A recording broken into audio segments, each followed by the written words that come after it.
These are the best quarterbacks Texas A&M will face in 2026, and one of them might surprise you.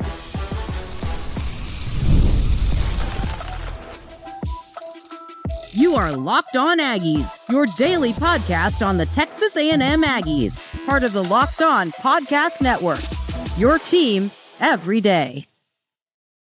Welcome in. I'm your host, Matt Galatzan of Texas A&M Aggies on SI. Welcome to Locked On Aggies. Today, we are going to break down the top 5 quarterbacks that Texas A&M is going to face in 2026. And there's a couple of names on the list that might surprise you. One in particular, and that's who we're actually going to talk about first. Number 5 for me, and this was really difficult because Texas A&M faces a lot of good quarterbacks in 2026. You know, at the end of the schedule in October towards November, there's a lot of them in there. If you kind of go through, you could talk about George McIntyre. You could talk about Keelan Russell or Austin Mack, whoever ends up starting for Alabama. You could end up talking about a number of players who are on this schedule that are really good, but we had to narrow it down to 5. And the number 5 player for me comes really early on in the year, and that is Kenny Minchi out of Kentucky. And not a lot of people know that much about Kenny Minchi. This was a very heralded recruit. He signed with Notre Dame a couple years ago as one of the most highly touted quarterbacks in the entire country. He nearly beat out CJ Carr, who is currently the starter at Notre Dame and a player that many believe should be in top 5 NFL draft conversation when he comes out, whenever that ends up being, and that he's a Heisman Trophy candidate, one of the top quarterbacks in the entire country. I completely agree with those assessments. I think he's an unbelievable player, but Kenny Minchi really pushed him to the edge and made him earn winning that job. I mean, it was very, very nearly Minchey who took over the starting role for Notre Dame and not CJ Carr. And he was originally committed to Nebraska out of the transfer portal. And then Will Stein, the new head coach of Kentucky, swoops in, takes Minchey away, and lands him as his new starting quarterback. He has never started a game in his career. That is worth noting. He's thrown just 29 passes in 3 seasons, but he completed 79.3% of those passes for 212 yards. He's very unproven in game action, but the talent is there, and there is no doubt about that in my mind. For me, it kind of narrowed down to him. It kind of narrowed down to Austin Simmons from Missouri. Like I said, George McIntyre at Tennessee, Keelan Russell or Austin Mack, whoever ends up starting over there for Alabama.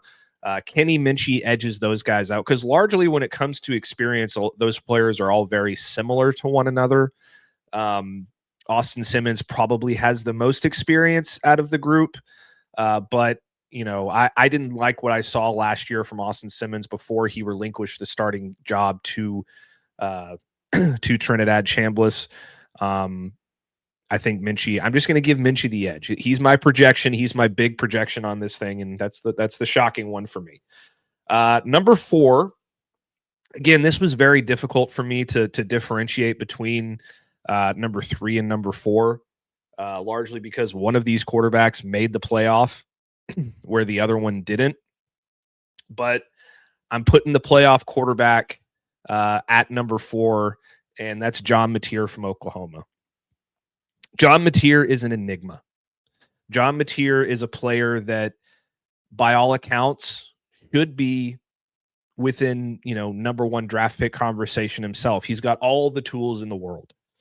6'1", 224 pounds, runs like a deer, tough as nails, has a cannon for an arm, 0 fear in the pocket.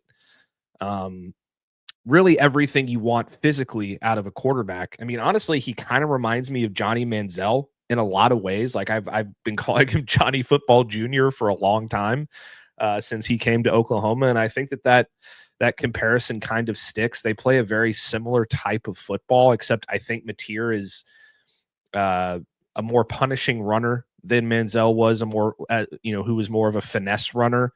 But regardless, very similar play styles. The problem with John Mateer, and we saw this once he got into SEC play, not so much against Michigan, he played really well in that game, but we saw once he got into SEC play, we saw the decision-making issues start to creep up. We saw the turnover issues start to creep up. We saw the lack of production in the issues with his accuracy start to creep up. And those are things that are really, really important for a quarterback. I mean, if you go back and watch some of the plays that he made throughout the year that cost Oklahoma, there's a play against Texas where he has a wide open receiver down the middle of the field. He chooses to throw into coverage, and that pass gets intercepted. There's a play at the end of the Ole Miss game where he has a wide open receiver in the flat that can move the chains for a first down and keep the game alive from Oklahoma in a really tight contest. He elects to throw into a covered player. The pass gets knocked down. Oklahoma loses the football game. A lot of that, those things happened a lot. He only ended up with 14 touchdowns and 11 interceptions on the year, less than 3,000 yards passing, 62.2%, which is okay. In terms of completion percentage, only averaged 7.3 yards per pass though, which is not something you want. You want to see that number be closer to 9 or 10, at least somewhere in that area. In 2024, Mateer was able to have a really good year, so we know that he's capable of it. With Washington State, he threw for over 3,000, completed almost 65% of his passes, 29 touchdowns, 7 picks. He also ran for 826 yards and 15 scores in 2024 with Washington State. So that 2024 year really proved that he is capable of doing some special things offensively. He just needs to get more consistent with it with Oklahoma. And I know that a lot of people are going to throw the thumb injury thing in there. Thumb injuries don't account for decision making. Thumb injuries don't make you see one thing when something else is there in coverage. It doesn't help or hurt you read pass coverage. Those were Mateer's issues down the stretch, more so than the thumb injury. I'm going to die on that hill. If Oklahoma fans want to come at me in the comments, that's fine. But regardless, John Mateer does have all the talent to cause Texas A&M problems. The question is, will his offensive line be better? Will his receivers be better around him? They made some moves in the transfer portal in order to try to make that happen. We'll have to see where that goes. But we haven't reached our number 3 quarterback yet. And, we'll do our number 2 and our number 3 quarterback coming up next after this break. And this might have been the most difficult decision of the entire group.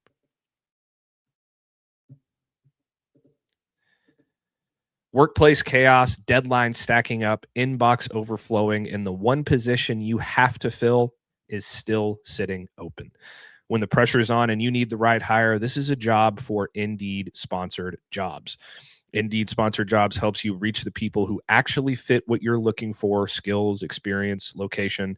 So you're not just hoping the right candidate stumbles across your post. And here's the stat that says it all. In the minute that I've been talking to you, companies like yours have made 27 hires on Indeed, according to Indeed data worldwide. So if you're hiring, spend less time searching and more time interviewing candidates who check all your boxes with Indeed sponsored jobs. Again, spend less time searching and more time actually interviewing candidates who check all your boxes. Less stress, less time, more results. When you need the right person to cut through the chaos, this is a job for Indeed sponsored jobs. Listeners of this show will get a $75 sponsored job credit to help get your job the premium status it deserves at Indeed.com/podcast. Just go to Indeed.com/podcast right now and support our show by saying you heard about Indeed on this podcast. Indeed.com/podcast. Terms and conditions apply. Need to hire? This is a job for Indeed sponsored jobs. Quick shout out to our loyal listeners, by the way. Do you want Locked On Aggies ad-free with the Everydayer Club? You can get that plus members-only Discord access. Join at lockedonaggies.supercast.com to learn more about that. Or you can click the link in the show notes. It's right down below. Let's go with our number 3 quarterback. Again, a very, very difficult decision here between another player who has made the playoff and one who hasn't made the playoff. I elected to go with the non-playoff quarterback at number 3, but the guy who, when it comes down to the talent, when it comes down to the sheer athleticism and the skill set and the game-breaking ability, I'm going with LaNorris Sellers as my number 3 quarterback that Texas A&M is facing in 2026. He was also a bit of a conundrum at times. Last year, he was awful behind an awful offensive line with terrible weapons around him outside of that big receiver who runs like a deer and is built like a Mack truck. The important thing is they did a tremendous job in the transfer portal of really, really hammering home, protecting, and providing for LaNorris Sellers. They went in and they got him some weapons. Nick Harbor is not the only receiver he has anymore. They went in and they got him some real players to put around him, some real protection. Jacarius Peak at offensive tackle is one of those names that we can mention. He has a 12-12 record as a starter, 4 300-yard passing games, 2 100-yard rushing games. He's completed 63.4% of his passes for his career, which is already 3rd in program history behind Spencer Rattler and Connor Shaw, 2 really, really good quarterbacks at South Carolina. He's 11th in school history with 33 touchdown passes, 15 career interceptions. He's also rushed for nearly 1,000 yards and 13 scores in his career so far.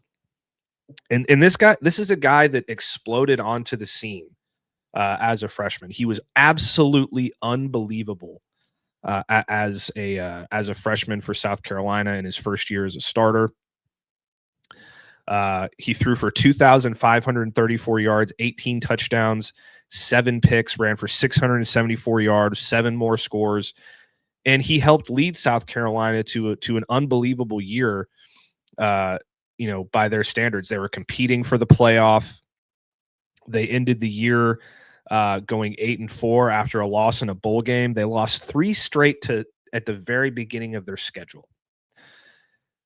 LSU, a game in which LaNorris Sellers wasn't all that great through the air. He threw just 16 passes for 113 yards and a pick, but he was really good on the ground.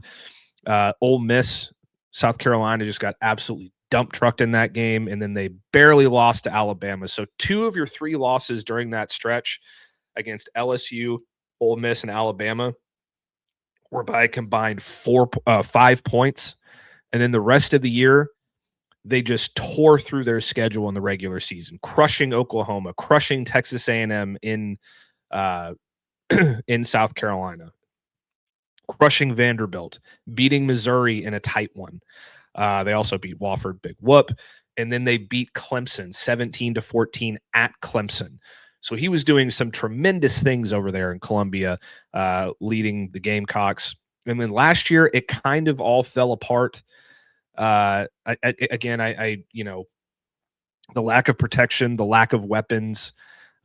He threw for less yards, 2,437. So about 100 less yards, 5 less touchdowns, threw 1 more pick. Also rushed for 404 less yards and 2 less touchdowns. So everything was on the downtick for LaNorris Sellers last season.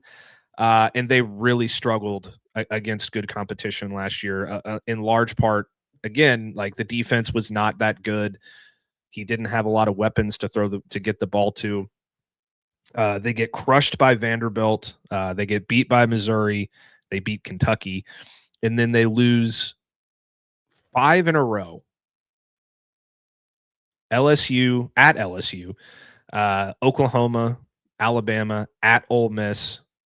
Texas A&M has that historic comeback against South Carolina on November 15th. And then they lose their final game of the season to Clemson, who was not a good football team last year, 28-14. So things are looking up for LaNorris Sellers and South Carolina this year. I think he's going to bounce back and have a really good year with the Gamecocks.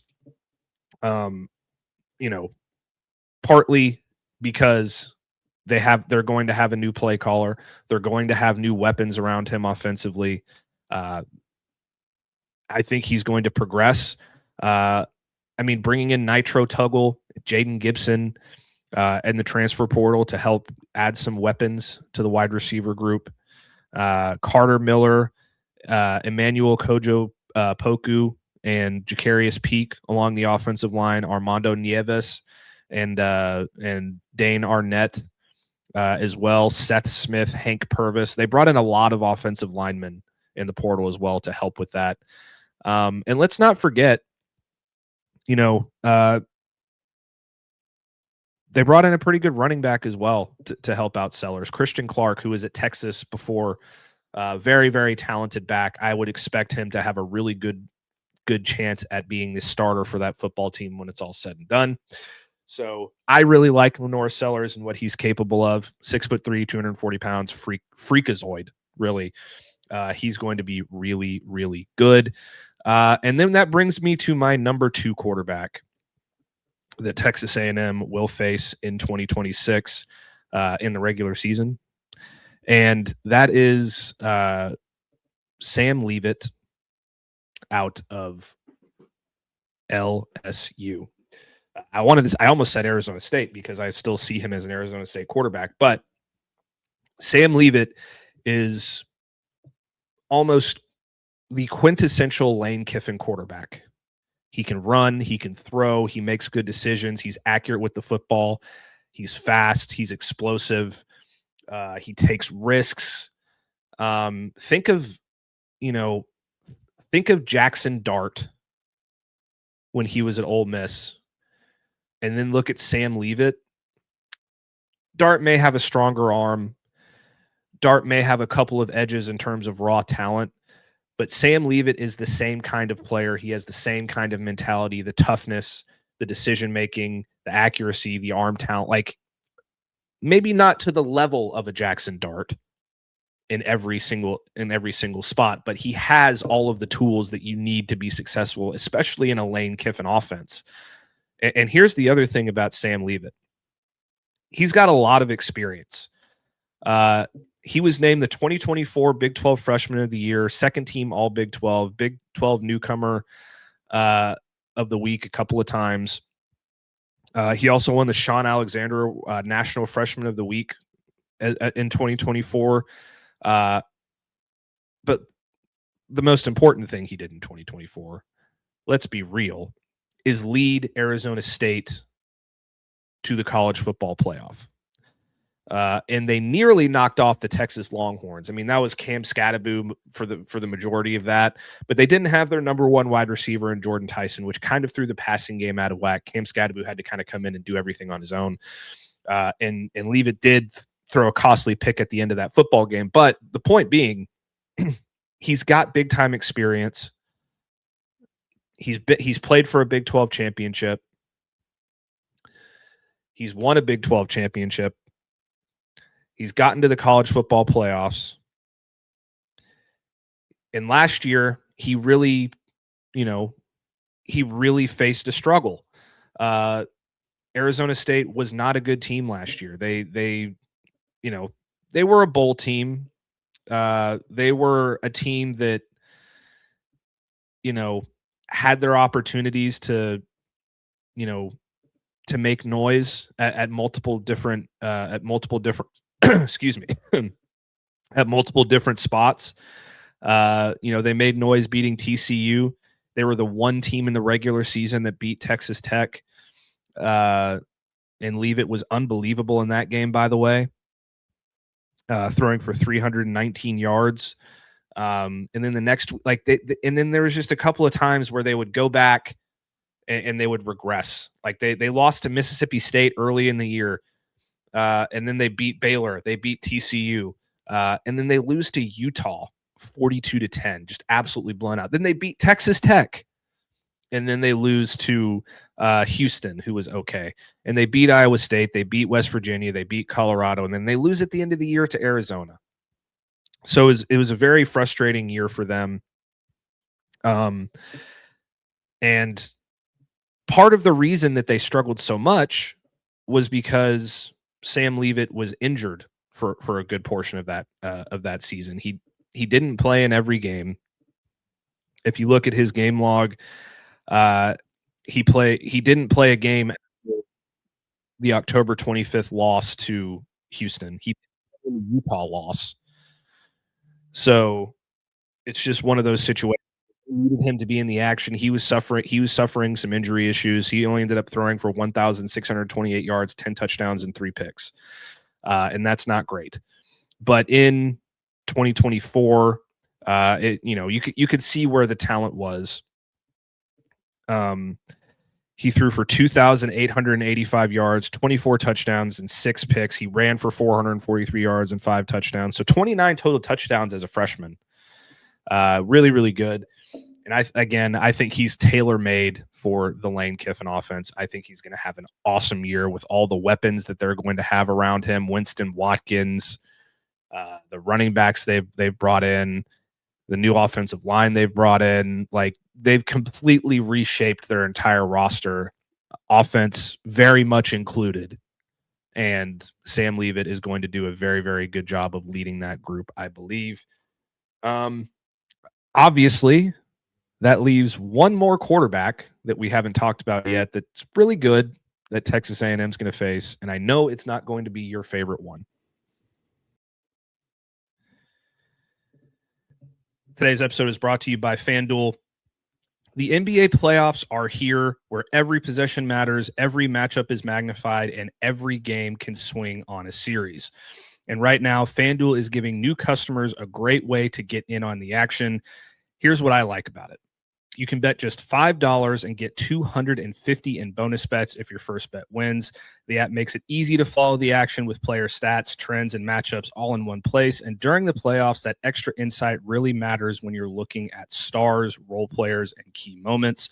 It just makes the entire playoff experience more engaging from start to finish. I mean, you can go in there and you can set up a parlay for the next 2 playoff games. You can go Spurs minus 10.5 and Pistons minus 3.5. If you think 10.5 is too much for the Spurs, you can go the other way and you can pick against them to cover. Either way, you can set that up and you're going to do great, and it's going to be a lot of fun. Head to FanDuel.com to get started. FanDuel, play your game.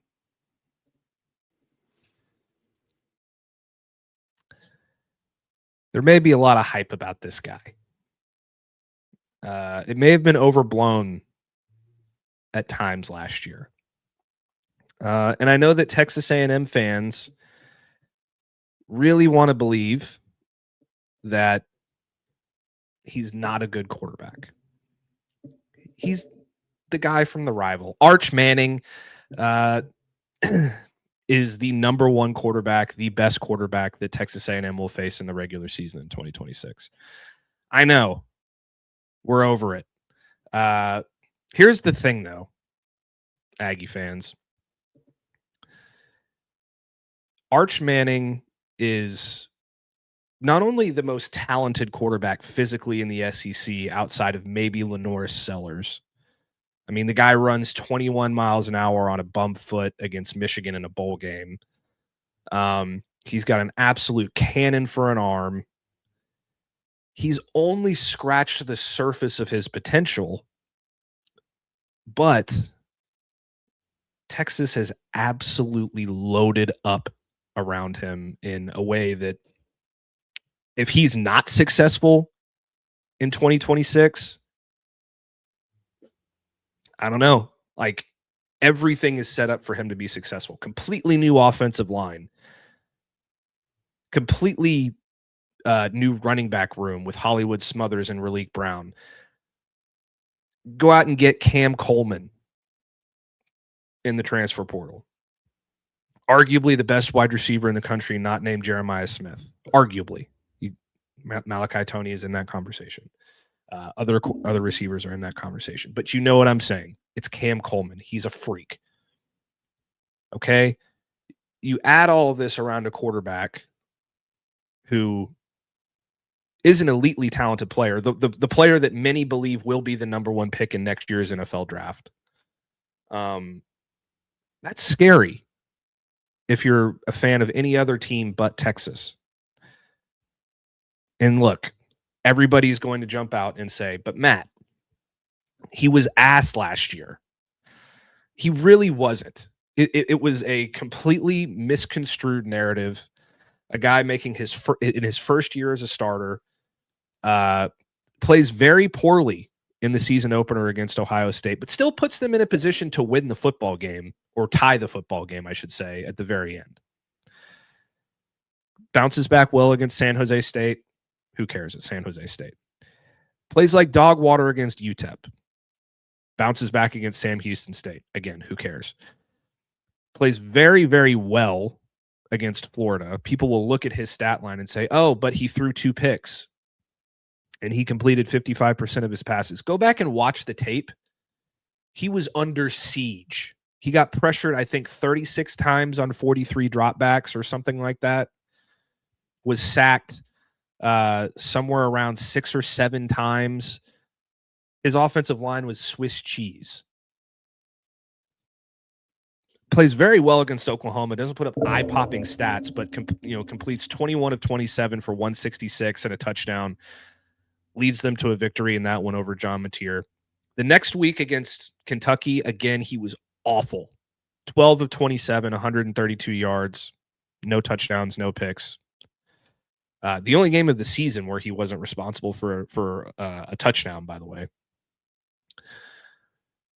And he comes back the week after that. And it seems like a switch has flipped. Lights up Mississippi State in a massive comeback win. 346, 3 tuds, and a rushing touchdown. Lights up Vanderbilt. 328 yards, 3 touchdowns. Plays pretty well against Georgia. Go back again, watch the tape. His receivers were dropping passes all over the place. He was again under siege. There were just times last year when Texas had an issue holding up against good defensive lines. It happened against Florida. It happened against Georgia. They got crushed in both of those games. But Arch played well. Objectively played well. Could he have played better? Absolutely. The next 3 weeks, again, he is very, very good. Lights up Arkansas for 389 yards, 6 total touchdowns, including a receiving touchdown.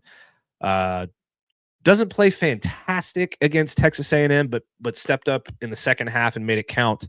2 total touchdowns in that game. And then against Michigan, he just went off. 155 yards rushing, 2 touchdowns, 221 yards passing, 2 touchdowns. He was far from perfect. He was prone to mistakes in terms of, or not prone to mistakes. He was prone to some inaccuracies due to his mechanical issues early in the season. He was dealing with a foot injury, whatever. Didn't seem to affect him that much. So I don't like to use that as an excuse.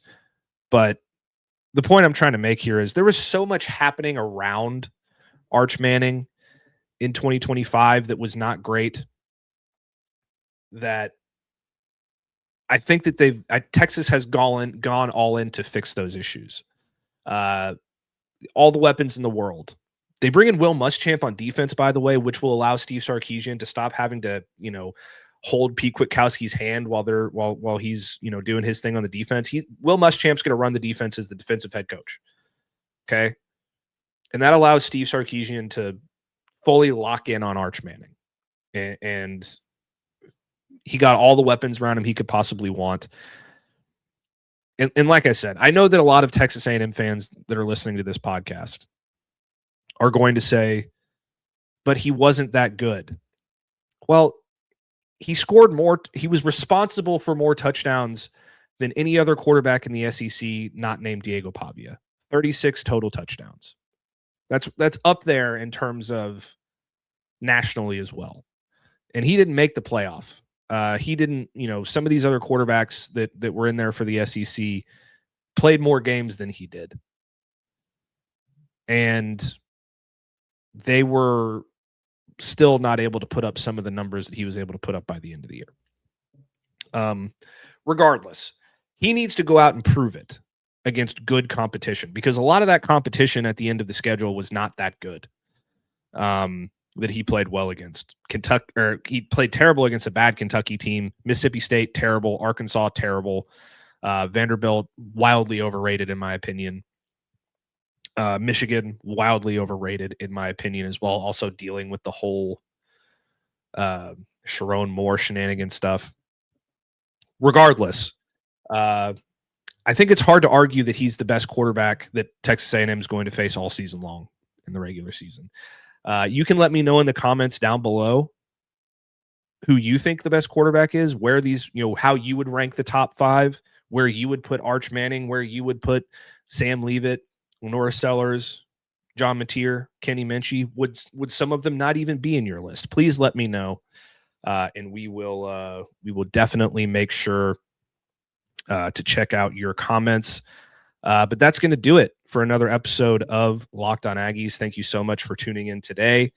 I hope you guys enjoyed the solo show, the solo format, because I'm going to do this a couple times this week. We will be back tomorrow to talk the top 5 coaches that Texas A&M will face in 2026. We will also have another show later in the week where we break down Mike Elko and give him a grade and a report card for what he has done at Texas A&M through his first 2 years. So make sure to like and subscribe the podcast to get all the latest episodes. If you never miss an episode, the Everydayer Club is built for you. Get Locked On Aggies ad-free, plus members-only Discord access and more. Head to lockedonaggies.supercast.com to join the club. For those of you on video, we send you to the first ever 24/7 National Locked On Podcast Network YouTube channel audio. Make sure your second listen is Locked On College Basketball. And we'll see you tomorrow.